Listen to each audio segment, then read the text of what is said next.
we're going to kind of continue some of the themes that they've explored in this panel to wrap up our day here. I'm going to be introducing Dr. Flavio Menicino, Mr. Dan Mosqueda, and Dr. Hina Kazmi here shortly. I think we're bringing them in right now. Welcome, welcome, welcome. I don't quite see Dan yet. I know he's online, but so maybe we have him at least on audio. There you are, Dan. And thank you for joining us. Our topic is really about the opportunities in the commercial space sector and perhaps a perspective on the transition from government-led space to commercially led space. And all of you have been part of that ecosystem. Dr. Menicino has had a very, I would say, a very interesting and widely diverse career, both a PhD in aeronautics and an MBA, worked at Rolls-Royce, has founded Flamin Aerospace, and now is CEO of Beam Mobility. Then, we also have Dan Mosqueda, who is Director of Business Development for Leidos, a very traditional aerospace industrial base organization. He also formerly was with my current organization, USRA, and before that worked with the Air Force. Thank you, Dan, for joining us. And we also have with us Dr. Hina Kazmi, who is an aerospace engineer by initial training, a policy junkie, and so ended up getting a PhD in public policy from George Mason University. Also formerly of Virgin Orbit. We had your old boss, perhaps, on earlier today, and also a mentor of mine at USRA. Thank you all and welcome. And I would like to actually toss out the first question and start with you, Hina. One of the things that I'm very curious about, and I think we want to explore in this panel is that transition of government to commercial space that we're seeing in a much more aggressive fashion in the last decade than really ever before.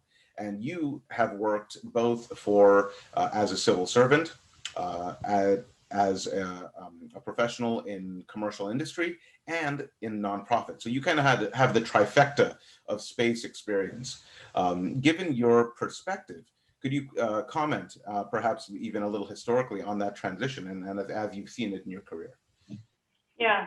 Well, first of all, thank you, Zahir, for the warm introduction, and hello to my colleagues here, fellow members on this panel. Nice to see you all. First, I'm going to say this question, Zahir, the answer to this question will date some of us. We're not all as young as you are, so I just want to say that. But with that, what I will say is that, yes, in my span of career of 24 plus years, boy, has the change in the commercial sector, the space sector is just by leaps and bounds. When I was in college studying aerospace engineering and starting out my career, we were talking about redesigning International Space Station and building and designing and then building it. We were talking about composite materials, how it will now revolutionize our spacecraft hardware and make the spacecraft lighter. But in our space station, we learn how to not just build in space habitats, but how to live there for an extended period of time. And so there's a lot of foundational research that has occurred in the past 24 or 5 years. In parallel to that, what's happened is, of course, the whole IT boom of the internet, information technology, internet age. What that has done, that has accelerated our ability to do computing, to analyze large data. It has also helped us miniaturize a lot of our technology. And so when you combine these two very diverse yet very complementary technologies, they have given a foundation now, what we are seeing as absolute boost to the commercialization of space and bringing it into the more in the market system rather than driven by government programs, government long-term R&D investments. But that foundation laid by government is what the fruits of that labor is now paying off in the commercial sector. And the last thing I'll say, something that probably no market expert could have predicted, was the entrepreneur giants of our time, like the Elon Musk and Jeff Bezos and Charles Bronson, who all of a sudden are, investing so much in space, and that absolutely, it goes with our argument, have propelled the commercialization of the space sector outside of just government investment and government direction of where it needs to go. And that's the big shift that we're all seeing. And of course, as we're all been talking about today, and how excited we are about this turn of events in the space industry for geeks like me who spent all their career in space, to see this change in commercialization of space technology and innovation. So yeah. No, thank you for that. I just want to go ahead and ask, Dan and Flavio to jump in as well on that discussion, because, Dan, you work for a very traditional military defense contractor, and Flavio, you're kind of on the entrepreneurial side. So how do you see this transition as it's occurring in real time, and perhaps in the perspective of your career so far? Please, gentlemen, whichever one of you wants to jump in first, go for it.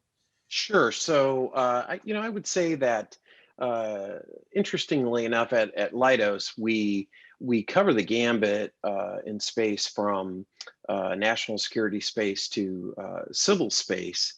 And sorry about that. What I've noticed that has really amazed me, even going back to the days of sitting back, when I was at Air Force Space Command, was having discussions with Virgin Galactic, I guess they were only at that point, and asking them about, well, how could we use your spacecraft to, conduct research, to, potentially even, launch small satellites off of it. And I was leading some of the innovation efforts at Air Force Space Command, and it really got me interested in what all of these companies have been doing. So, meaning the commercial companies, going back to, Virgin, to, today with Dan Faber and Orbit Fab, right, as an example, right? So it's been really amazing to watch. And it's also been interesting to consider policy and how integrators like my company can work with them to either help them work more closely with government, which of course Virgin doesn't need any help, but there are a lot of small firms who do.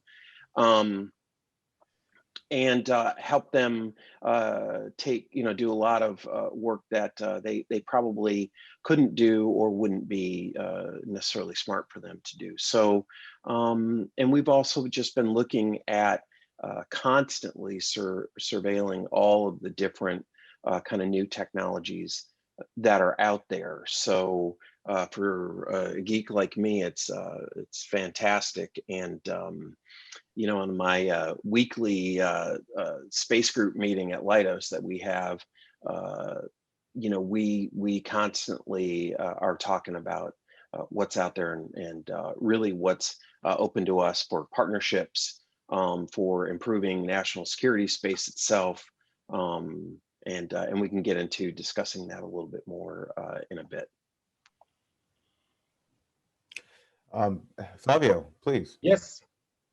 Welcome. So thank you for the introduction, first of all, and I'm happy to be here.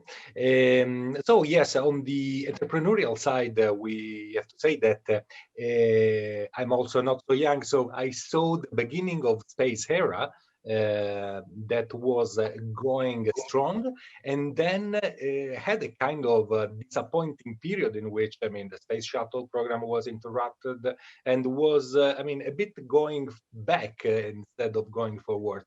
But now I share the excitement of Dan and Hina that we are seeing a market flourishing. And what was impossible from the entrepreneurial side to access space, like policy, like Dan briefly touched about, I mean, now became possible with a lot of new players that are reducing the cost of accessing space, and the new technology that make most able to go in space with small budget. And so I have to say that it's like seeing my young dreams came true now. And it's a bit like in the young story, like we are closing to, we are creating an happy ending. And it's people like Ina, Dan, and all the people that I was hearing today talking about, that we are crafting this new chapter in the space era, new books, I have to say, because the incredible development that there are today are amazing. And we are essentially creating a new era, and I will say the golden era of space. And so I would like to say to all of the people that are listening to us, to reach out to us and to joining this amazing journey that is just starting, because I mean, we all can be part of this. So, I think one of the things that, and to jump off of what you were saying, Flavio, is that there's a lot of opportunity, a lot of different opportunity for people to get involved in different ways. What opportunities most excite you? And maybe we can just ask you to continue, and then we'll go around the horn again at this time. Yeah, sure. I mean, there are really many, and I think you can feel my excitement. And Yeah. I mean, I think obviously a company like SpaceX that are giving the, let's say, access to space to government like US at a very low cost, and also Blue Origin that, I mean, they are using different technology. Maybe SpaceX is focusing more on the now and reducing the price to access space. And instead, the Blue Origin was essentially created with the goal of the moon. And so they have different technologies, and they are probably for this reason a bit behind in the immediate LEO and MEO and GEO orbit, but they are already pointing towards the moon. So the two probably things that excite me the most are one, the company like Relativity Space, that they are printing 3D fully 3D rockets, and they are able to lower the cost and essentially send you in LEO orbit with very little budget. And then the other things that excite me a lot is the space tourism with company like Virgin Galactic that are opening a great new business opportunity for a lot of people in the world to access space for tourism. So I think that those two are, the things that excite me the most. And I'm looking forward to it, to hear from Dan and Hina as well. Yeah, please jump in. Hina, please. Sure.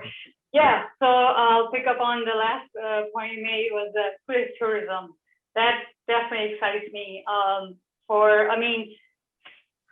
When the point when space tourism will become affordable for just average people like you and I, maybe there's a little ways to go, but it's going to get there. It is eventually going to get there, and that's what I'm excited about. When the commercial aviation became as commonplace as it has, the world became smaller, right? We were able to go to different places so fast. It changed our perspective, and I am excited to see, as a social scientist, the space tourism, maybe not in my lifetime, in my son's lifetime, and next generation onward, when it becomes, because it is a matter of when, not if, becomes a commonplace to some extent, how will that change our perspective of our own planet? How planet may become small, and what social impact, and I would say for the positive, that would have. So I'm really excited about the space tourism really taking taking off. Probably a lot of puns in this conversation. Taking off with Blue Origin and Virgin Galactic and others, of course. And then all the other side industry that is going to now propel, like the space habitat, the commercially built space stations. So Axiom Aerospace, Orion Span, they're all looking to build those habitats.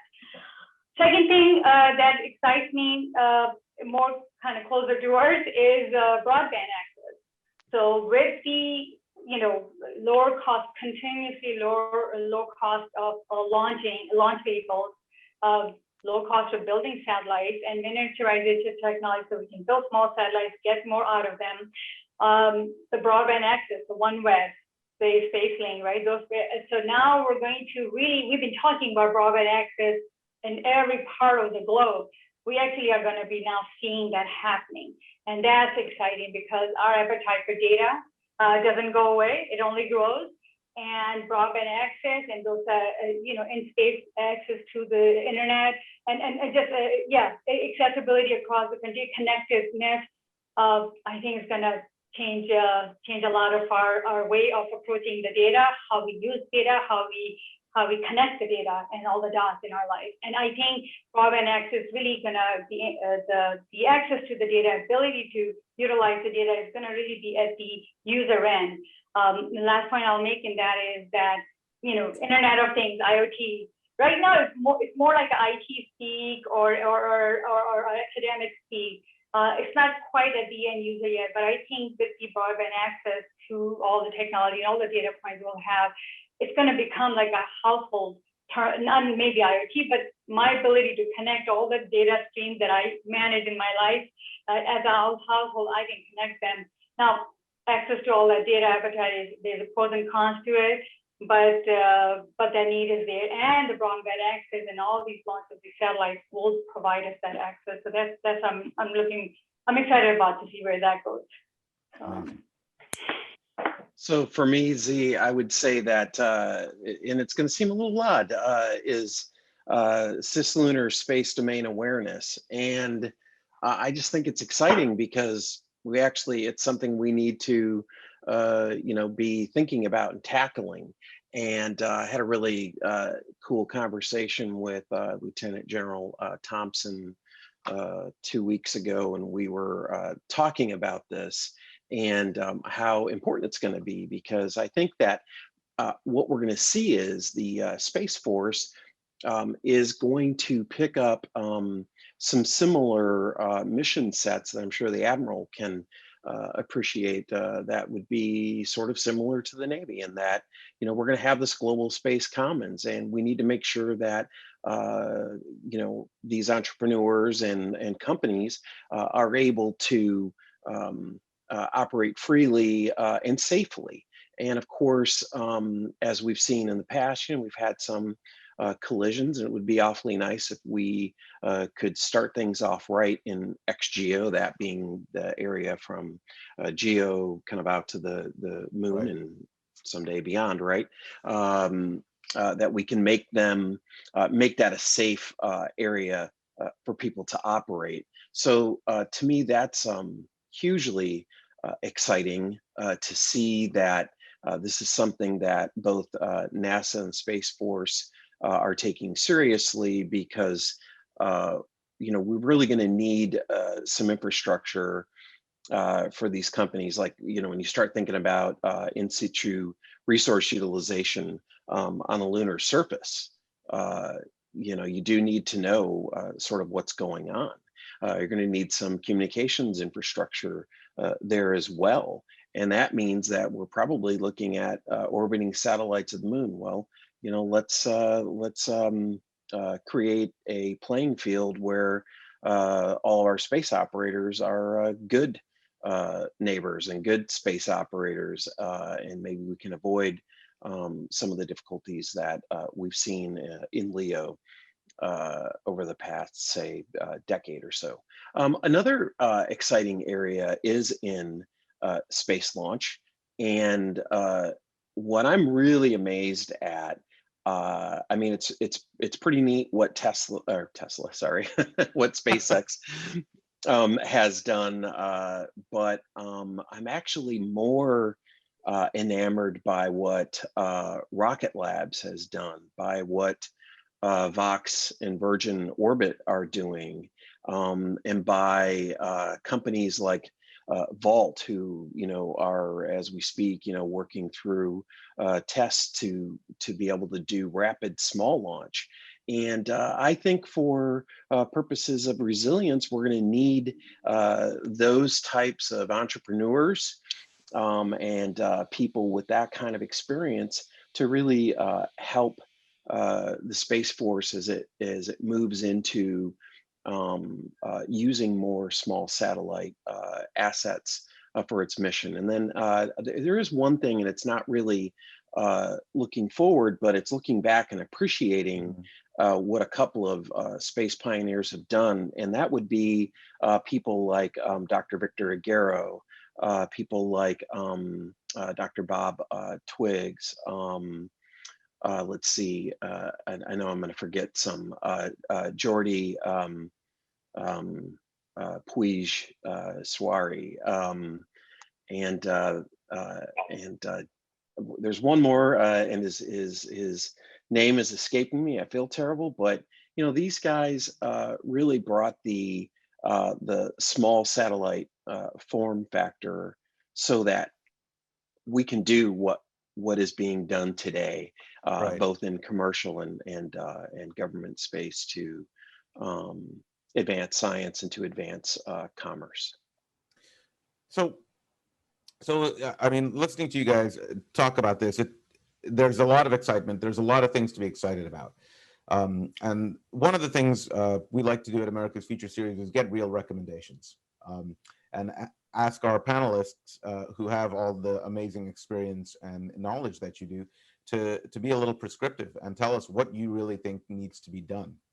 So one of the questions that we developed was, what's one factor that choose either the commercial sector or government absolutely needs to grow, continue, develop, and foster to enable the continued growth and value derivation from the space economy.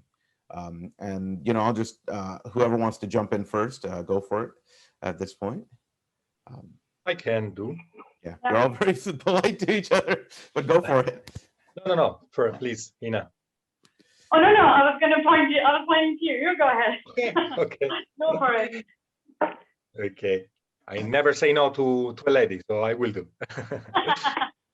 So, well, I think that, yes, be a bit prescriptive and suggesting one thing that is a key factor in continuing to grow and derive value from. For me, a great potential is to invest in the 3D printing, like already some key player like SpaceX is doing with the Raptor engine that they're already 3D printing. I mean, Relativity, of course, right? Again?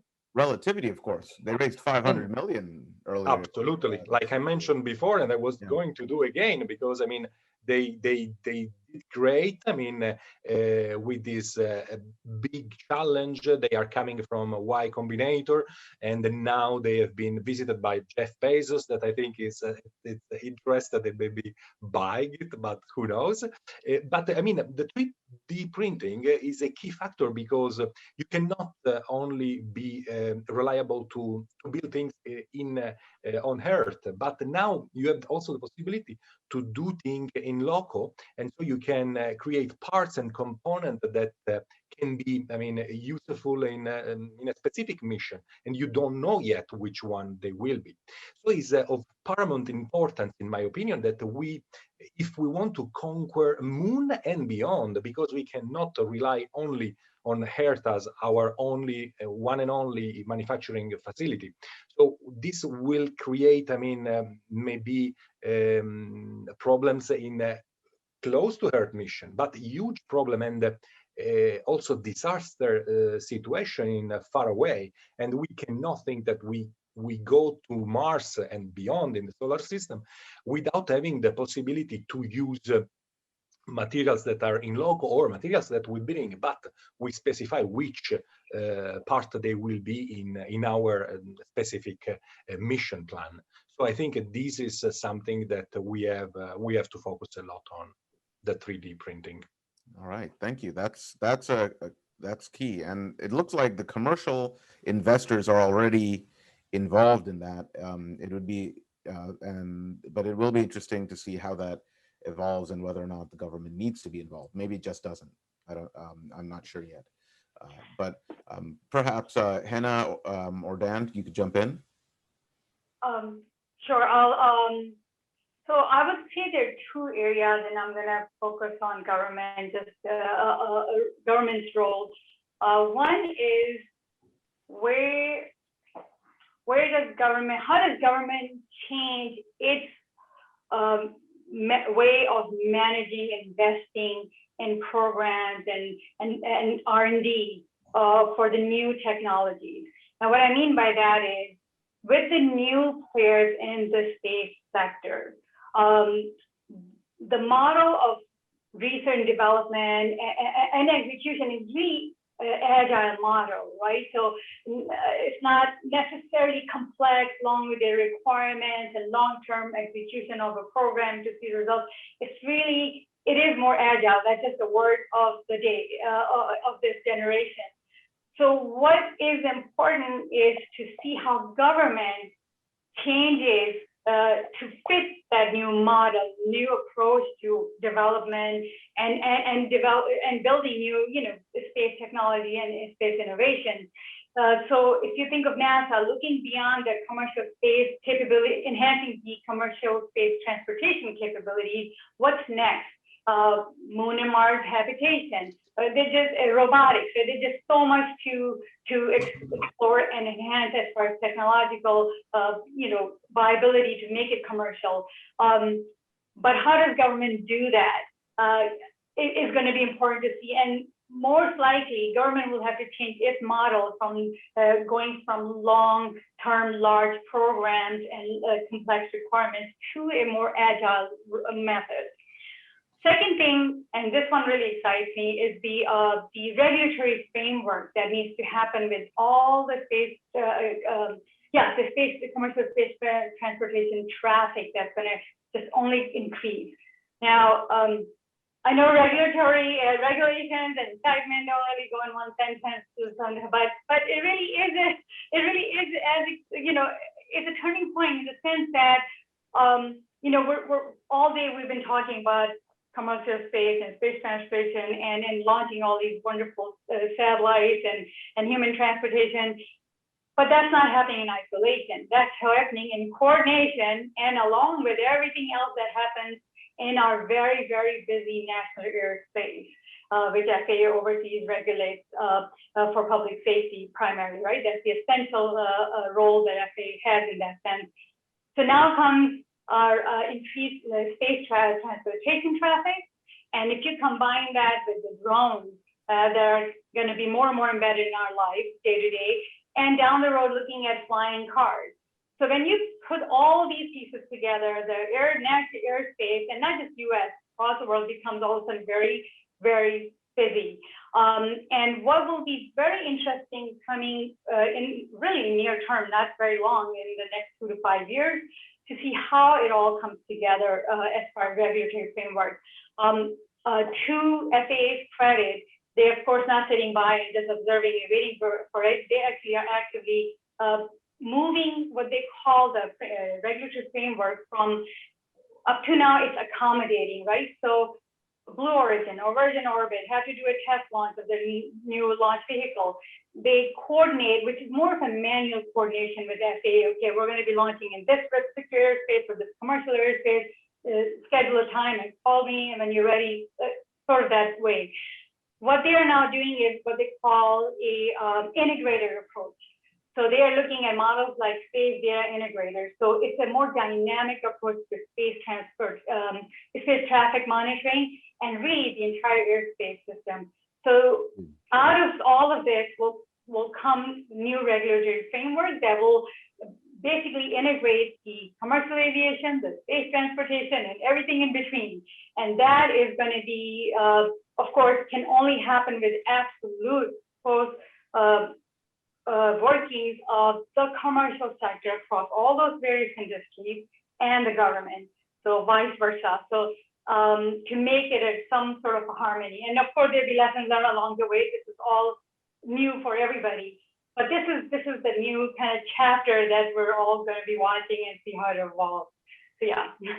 No, thank you. And that's probably an area that's going to continue to evolve both rapidly. There'll probably be some mistakes and learnings that we'll have to have from that as well. And what might be very interesting is possibly, if I could just stay, pull on that thread, is whether or not the large countries can learn from the small countries. For example, New Zealand has a one-page form for launch, right? And so, yeah, I mean, part of the beauty of New Zealand is that, right, Central Otago is the second least populated place in the world, only after Inner Mongolia. So if a rocket crashes, you have a lamb barbecue. It's not a big problem, but there's also possibly something to learn from the agility of these countries. Luxembourg, with the framework that they've created around IP and claims, so that you have an inordinate amount of per capita space startups based in Luxembourg to take advantage of the regulatory framework. Given your experience in government, what might you suggest to government in terms of how they can learn from these other organizations? Oh boy. I think they are really, I really do give credit and to government actions in this arena, because while you rightly cite the New Zealand example, the airspace in New Zealand versus airspace of USA right. is slightly less complex. Apples and oranges, to be honest. And so, yes, you're right. I think agility is the key word. You said it, and that's what I said at the start of our conversation in this section, is that government does need to now modify its way of it. Instead of taking months to have a back and forth on a new regulation, it needs to spend weeks perhaps, and it really is going to come down to that. And what typically will drive that is efficiency, is the industry, is the market sector, is the market system, is the economic pressure of those industries. That's what drives government to push the action forward. And again, think of the recent regulatory reform we had in the commercial licensing of the reusable launch vehicle. There were various different CFRs. They recently modified code. That happened, relatively speaking, in a very short time span. Why? Because it is the participation of all the new players saying, hey, we need to kind of move faster than we are, because that slowness would also slow the growth of the commercial space transportation industry, which of course the government doesn't want.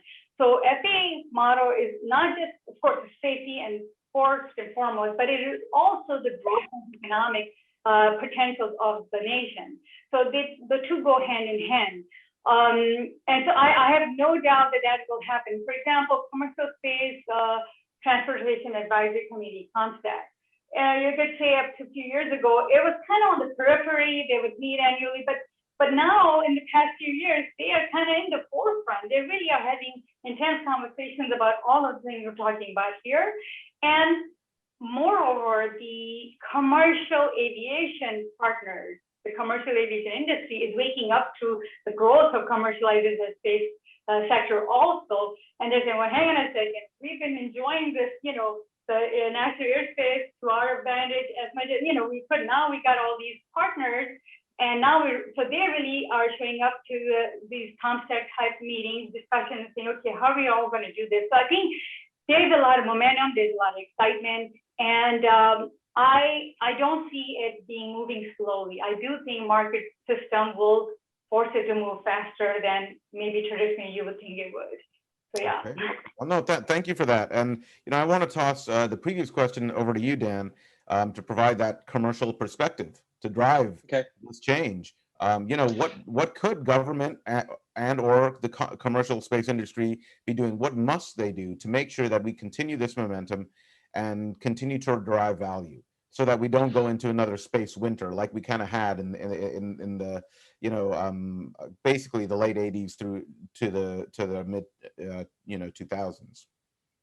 So, it's interesting because when we talk about these, the new launch providers, and the example, obviously New Zealand and Rocket Labs, but also here, I think what we've seen, particularly, and I've gone to several ComStacks, and what we've seen is, the government sort of realizing that they're going to have to be a little more flexible, and work with these companies who have completely different paradigms. It's not like, back when I, was sitting on console at Air Force Space Command, and we had, I don't know what, a dozen launches a year or something like that.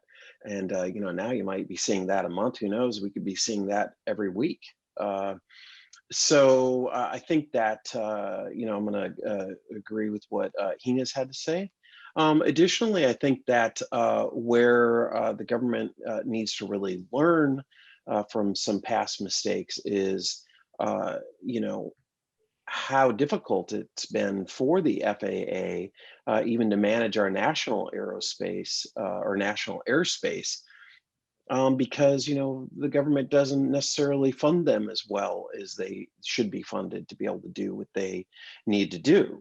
And so as we've looked at these issues over the years, we can see that there are many great opportunities. I know at SRI International, they did several missions where they flew these tags on numerous satellites, and they were passive, but you would be able to know that your satellite was flying overhead, and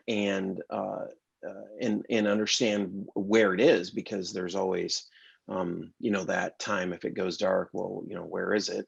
And it's also another way to let others know where you are. And additionally, there's all kinds of potential there for the commercial industry to take that kind of technology and say, well, if it's passive and but something breaks on the satellite, it can't be recovered. Maybe there's a market for a capability that will help safely deorbit those spacecraft, right? So to kind of reduce everything that's on orbit. Now, going back to what Flavio was talking about, I do think that on orbit assembly is absolutely going to be critical, and there are a lot of reasons for that. And as we looked at this back when I was working with Dr. Doug Beeson at Air Force Space Command, and we had held this innovation summit, and way back then, and at the Air Force Academy, and one of the results was this crazy idea of, what if we could 3D print something on orbit? And then the national academies did the study, and then voila, you've got made in space and the stuff that Flavio is talking about. But it goes even further, because the Institute for Defense Analysis did a really good study on this a couple of years ago, and the point they were getting to was, there are going to be needs that we have, whether it's larger telescopes or spacecraft, or the ability to assemble things in space.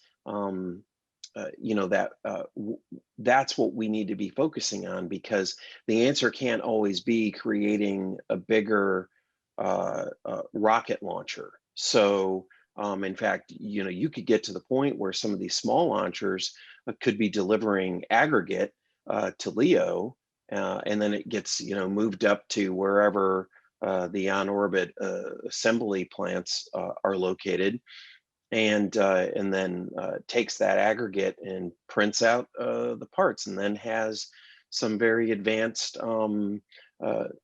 autonomous robots who could actually manufacture whatever it is that you happen to need. And that also will play right directly into our ability to go from the moon and beyond as well, because like Flavio pointed out, we're just not going to be able to make all this stuff on Earth. And of course, we found a lot of practical reasons to do it, things like a much higher purity of fiber optic glass is one example that comes to mind.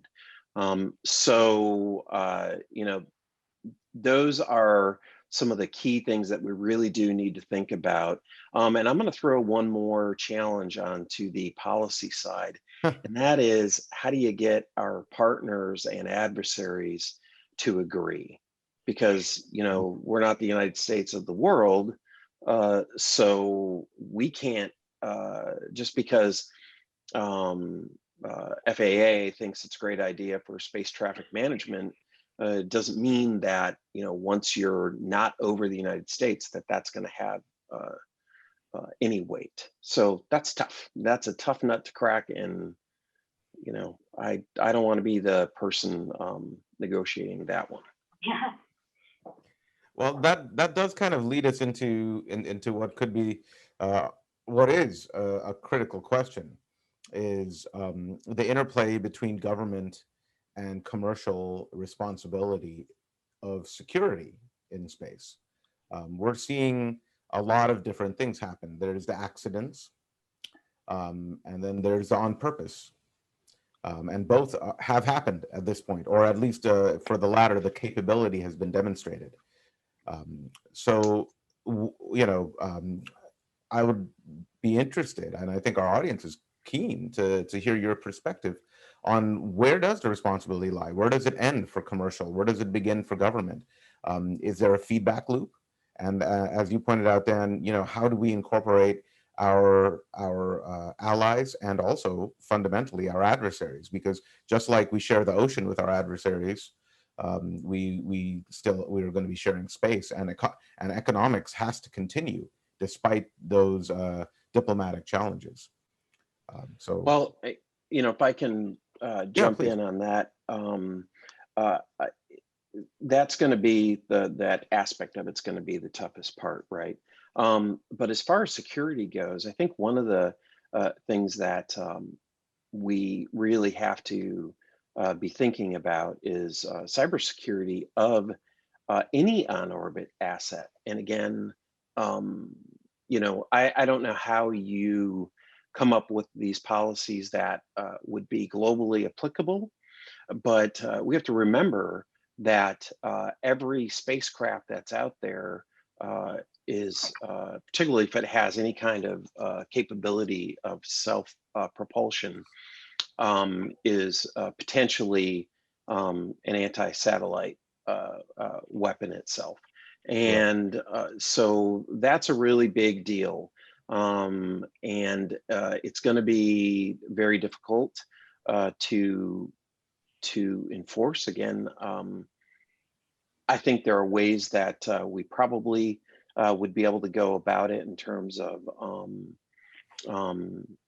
economic benefits, if given nations jump on board and do that, and follow through on a similar set of rules. And I guess that even if you have some folks who don't, at least if you have, it's better to have some than none. So to me, that's kind of this double-edged sword of this rapid growth. And I also would say that, when I was talking a little bit about Leidos, not to be pumping up my company because it would go for any of the big integrators, but the other thing to consider is that a lot of commercial companies don't fully understand that. And we've seen this where you know, where somebody was able to take over a Jeep Grand Cherokee from across the country and drive it off the road. Right. And if they can do that,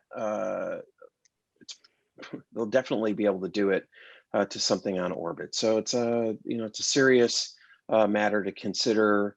And I think the government and the governments of the world and organizations like even the Space Foundation can do to really help facilitate, you know, better behavior in space. Right. Certainly the Space Foundation, the Space ISAC, headed by Aaron Miller, that they're going to play a role. Hannah, Flavio, please jump in on that Yeah, question. I would like to go, and because I have Okay. a little emergency, so I will do my last intervent, and then I will go. Okay. So Well, thank you. as always, I mean, progress is just a tool. So it's the way in which you use it that it makes if it's good or bad thing. And this is very crucial for security and benefit in emergency technology like space. So it's like with the ships that Christopher Columbus used to discover America. Now, I mean, we have this opportunity. Do we use it to discover America, or maybe to kill millions in South America? So the question is crucial, and we have to participate to create a more sensible and rightful world. And on the other side, we need to create all the kinds of protection. I mean, we touched on cybersecurity, that kind of protection to avoid the bad use of space, because I mean, bad in space could quickly become very, very bad. So we have to imagine and create a world that it's more considerate and create all that networks. I mean, we have to create a profound and solid collaboration to use the space for the good of humanity. And in this kind of events, I mean, like this one that you said, I mean, organize with David and Michelle, I mean, futures, that we can help to build that trust, that friendship, that are the building blocks of the ships of Colombo, or the starship of today, to push the progress in space. And we have to do it all together. Thank you for that. I'm Flavio, sorry if I say goodbye now, but I have an unforeseen event, and so I have to thank you all and to say goodbye. well, thank you for your time. And you know, we'll continue this conversation probably with one of the Space Talks with Z coming up here in the next few months. So thank you for your time today. Hannah, I'm sure you have some comments on this issue of security and government versus commercial. So please, you know, go ahead.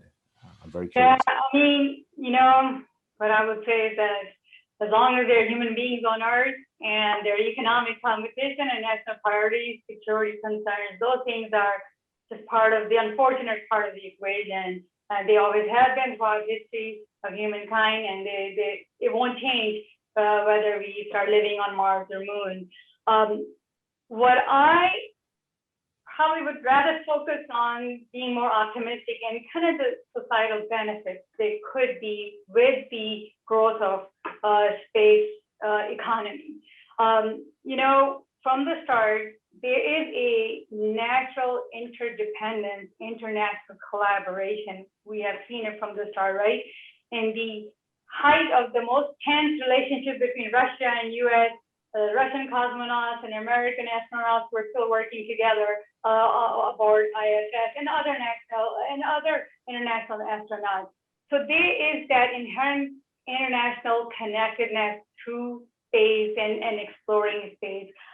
I am a firm believer that will not change. Now, with that said, there is absolutely, we all see that the growth of space economy is not just within the primary actors that have been today. Now it's very, very global. I mean, Middle Eastern country, UAE, just launched its first satellite to Mars, only the fifth in the world to do, first nation in the world to do. So earlier today in the past discussion, we talked about Nigeria Space Agency. We talked about like African and Asian and not just Europe and your typical players that have been in the United States, of course, the forefront of it. So I think, and I'll say G20 in its meeting last year, in October, in the last meeting, for the first time introduced space as a topic in their agenda, much like America's future introduced space innovation today, right, in their agenda of topics to discuss.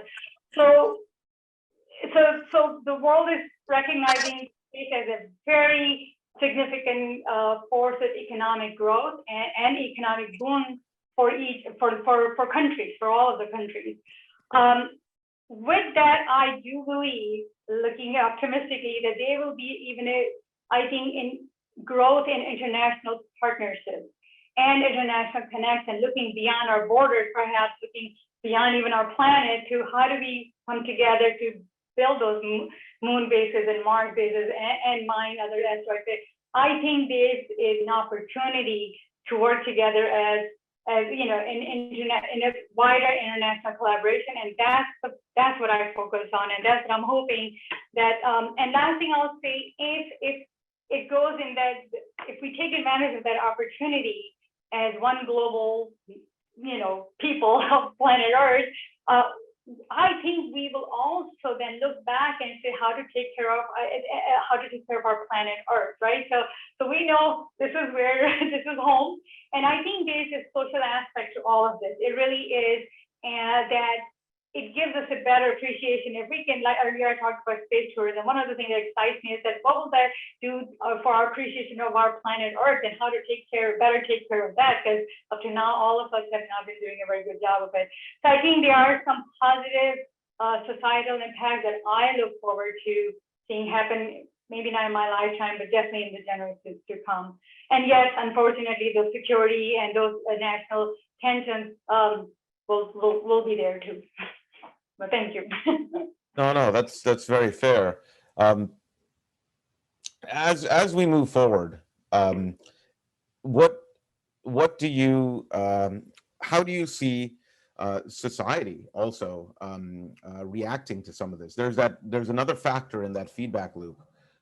Right now, I read a recent article where some inordinate percentage that you typically don't see in national polls, it was in the 90s, of the American public supports increasing space budgets in the government.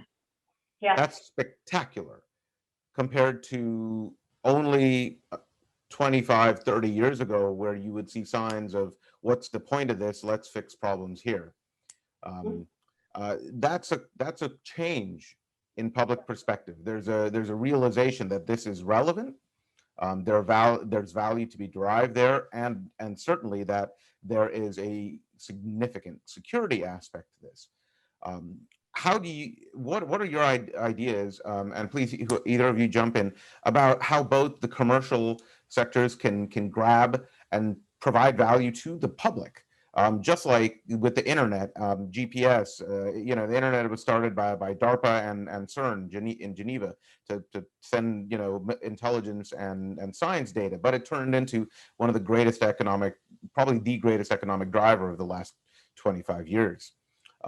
Space has that opportunity, but right now it's not clear to the average person beyond GPS and communications why it matters to them. What can we be excited about? Where do you think the commerce can jump in, or government can jump in with new services and support for society? I do think that there is some interesting things going on even right now in, say, popular media, because if you think about some very popular shows that are being made and being successful in movies, you know, whether it's For All Mankind that Apple TV Plus has, and then the oh shucks, you know, my memory's playing with me, the fantastic show on Amazon Prime, Expanse, perhaps. Yeah, The Expanse. Yep, exactly. And I think that you know, there's still a natural wonder that people have when they think about space. So where does industry come into this, and particularly commercial industry and users? Well, I think that they just need to think about that as they're doing, their missions. I think that, whether it's developing space tourism, staying in an orbiting hotel, or just making available, video feeds and things like that of missions as they're ongoing. I mean, I can't tell you how many SpaceX launches that I've watched. I'm still waiting for the SpaceX launch where when it lands on the barge, that it doesn't cut the video out right when it lands. I don't know if that's if they're just trying to make sure nothing went bad or whatever, but it can keep people interested. And then I think we're all three affiliated with USARA, and USARA I think should be very proud of what it has done over the years for STEM, between AFRL scholars, the NASA intern program, the NASA postdoc program, and then even its fantastic STEM center at its Columbia, Maryland headquarters. You've got to get young people really excited, and I think that it's going to take more than the government to do that. And I think industry, they're not dumb. They know that if they can generate excitement, I mean, Elon Musk is kind of the ultimate showman, isn't he? I mean, he launched a perfectly good sports car into space. I have room for it downstairs right now, but he felt like, I'm going to throw that thing out into space. But so I'm joking a little bit, but actually, it is that kind of thing that can make people interested, and see what's out there, and then hopefully, we'll reach time where it's not going to cost us $250,000 for a ride up into space and to do, a couple orbits of the planet or whatever. Thank you for that perspective. Hannah, your thoughts? Yeah, no, again, I'm glad you mentioned about kind of, the USRA building that centers and all the investments in the, just kind of the new, fresh incoming workforce to kind of pull that STEM drive in them. And I think, I think along with that, I do think that drive is actually already there, right? So the early career space enthusiasts, they're not far and few in between, right? There's a whole new generation coming up, whether they're working in the space sector or not, they're fully aware of it.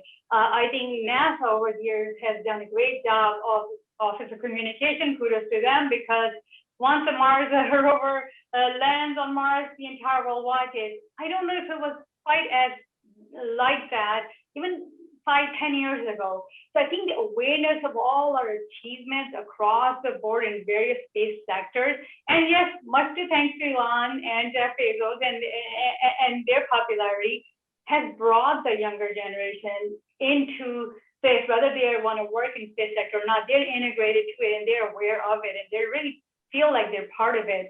And just coming down to human level, right? It is our human curiosity that has brought us to even this point. I mean, it's only been, 69 years since the first satellite was launched, ever human-made satellite. And look where we are now. We're talking about building hotels in space, and hopefully Elon will take us to the Mars soon, or NASA will, or both. The point is that curiosity doesn't slow down. It can only go faster, because as we've been talking about agility and how the speed with which this technology is growing, and is the speed of which we're expanding our horizons as far as our reach into the space realm, it's not going to slow down. And this generation that's working in it, early careers, who are in college or coming out, they're all going to expect it and be part of it. So I have great hope for it to only go up from here and not slow down like earlier we were talking about. Now, but that, yes, I think I have really a lot of hope that this is this is going to become the norm, and we are really at the dawn of the commercial space age. We really are seeing that, and dawn means it's only going to go further from here. So yeah. So Well, thank you, Hannah, and thank you, Dan, very much.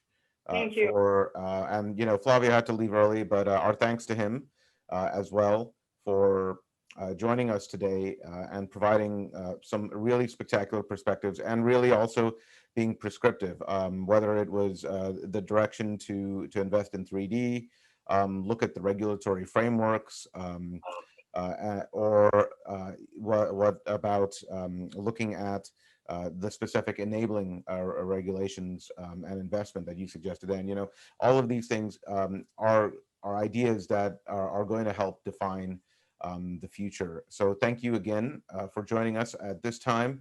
I'm going to toss the ball back over to